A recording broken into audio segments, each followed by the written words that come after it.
Companheiro, quantas vezes somente em gemido argumentos já não fazem sentido, só as lágrimas podem expressar. Companheiro, quantas noites o sono perdido, não obstante seu rosto abatido, você tem conseguido lutar. Companheiro, pode ser que tenhas proferido: o meu Deus tem de mim se esquecido. Acho não vale a pena insistir. Companheiro, me desculpe te contradizer, Deus tem visto sim o teu sofrer, e no tempo Ele vai agir. Deus não permite provações além do seu limite, isso é real, está escrito. Ele sonda pensamentos seus.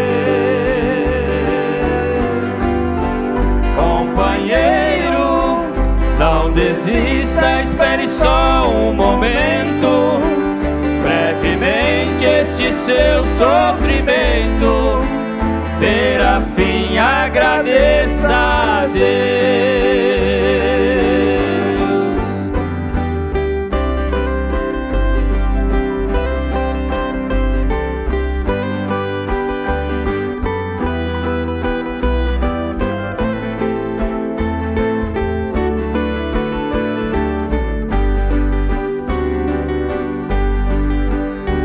Companheiro, o motivo de muitos vencidos abrem a boca, coração ferido, se revoltam contra o próprio Deus.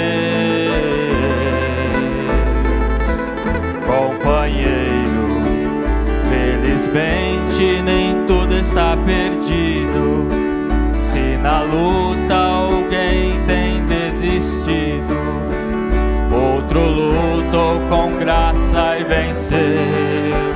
Companheiro, até aqui você tem conseguido, não desista, o Senhor é contigo. O inimigo cairá aos teus pés. Companheiro, saibas honrar o teu ministério, virá o tempo do teu refrigério, e dirás: meu Deus, valeu a pena. Deus não permite provações além do seu limite, isto é real, está escrito. Ele sonda os pensamentos seus. Companheiro, não desista, espere só um momento. Brevemente este seu sofrimento terá fim, agradeça a Deus. Deus não permite provações além do seu limite, isto é real, está escrito. Ele sonda os pensamentos seus. Companheiro, não desista, espere só um momento. Brevemente este seu sofrimento terá fim, agradeça a Deus. Companheiro, não desista, espere só um momento. Brevemente este seu sofrimento